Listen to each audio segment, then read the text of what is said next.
out on social media asking people to send their questions in, what they wanted to ask.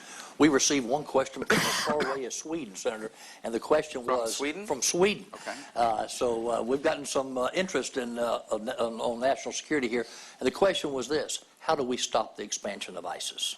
Well, that's first of all, you stop the expansion of ISIS the way you stop the expansion of any radical jihadist group, and that is you deny them a safe haven from which to operate.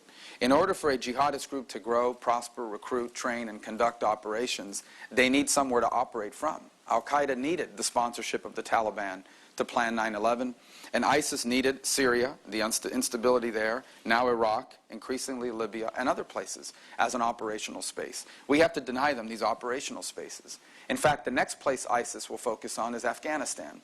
And you already see within Afghanistan a battle between ISIS and the Taliban to become the predominant Sunni radical movement on the ground in Afghanistan. And as America retreats from different parts of Afghanistan, ISIS is moving in and improving their capabilities there as well. So we have to target them in their safe havens. Obviously Syria and Iraq, but I think that needs to be expanded at some point to include the areas of Libya where they operate from and are using it as a base of operations to destabilize the Sinai. I also think we have to begin to think about confronting them in Afghanistan as well.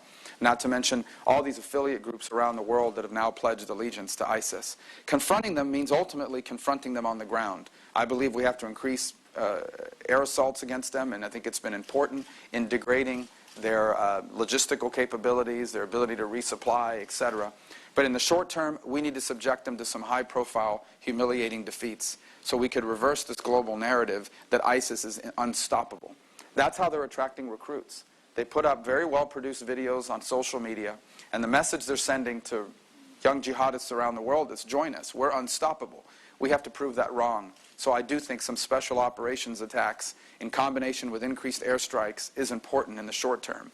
But in the long term, ISIS must be defeated on the ground, and I think ideally defeated on the ground by local forces, including Sunnis themselves, who will confront them militarily with our help, including the help of American special operators, but also with intelligence support and logistical support, airstrikes and targeting assistance that will allow, for example, a combination of Egyptians, Jordanians, Saudis, Sunnis in Iraq themselves, and Kurds and others to confront them and defeat them on the ground and take back the territory they now control.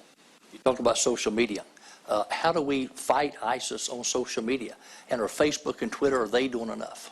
Well, part of it is defeating them in the propaganda battle. You know, every war in our history has had a propaganda element to it.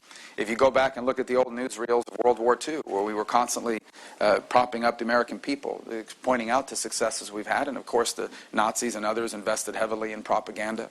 Vladimir Putin today invests heavily in propaganda, not just in Russia, but throughout the world. There's a television network you may or may not have seen called Russia Today. It's on some cable systems. It basically is run by the Kremlin. It's decided to spread propaganda. And I think it's important for the U.S. to also win the information battle. And so it does begin by subjecting them to humiliating defeats and advertising it to the world. But I also think we should target them online. I think there's no reason why as a country, we should allow ISIS unfettered access to Facebook and Twitter and all sorts of other platforms that they use, not just to attract recruits, but to inspire attacks against us, the West, and the world. It's now reported that ISIS may have as many as 100 youth jihadist camps, training camps. What can we do with regards to young people to offer them hope in this country? What can we do to combat that? Well, to offer them hope in this country, you meaning domestic here in the United States or around the world? Both. Well, look, around the world, obviously we have some people in the United States that have been radicalized online for a lot of different reasons. Some of these are just disenchanted, quite frankly, losers who are looking to be part of something bigger than themselves, and this movement has attracted them. Others have just had this weird conversion that they've been radicalized, and ISIS in their mind is the most high-profile and successful radical jihadist movement on the planet, and so they seek to join it or carry out attacks inspired by it. So that's why this whole instance that I've just pointed to, this whole idea that we need to defeat them in the information wars is important. But I think globally it's important as well to deny them the operating spaces for those camps to take root. And ultimately that's why it's so important that Sunnis themselves participate in the defeat of ISIS. ISIS is a radical Sunni movement. It finds its strength from disaffected Sunni youth. And so it's important for us to work with our Sunni allies in the region. People need to see that ISIS is being defeated by fellow Sunnis. That this is not just a Western crusade, as they like to call it, against Islam. These are Sunni Sunni Muslims themselves who are rebelling against a radical, violent, abhorrent system. And I think that's a critical part of this as well.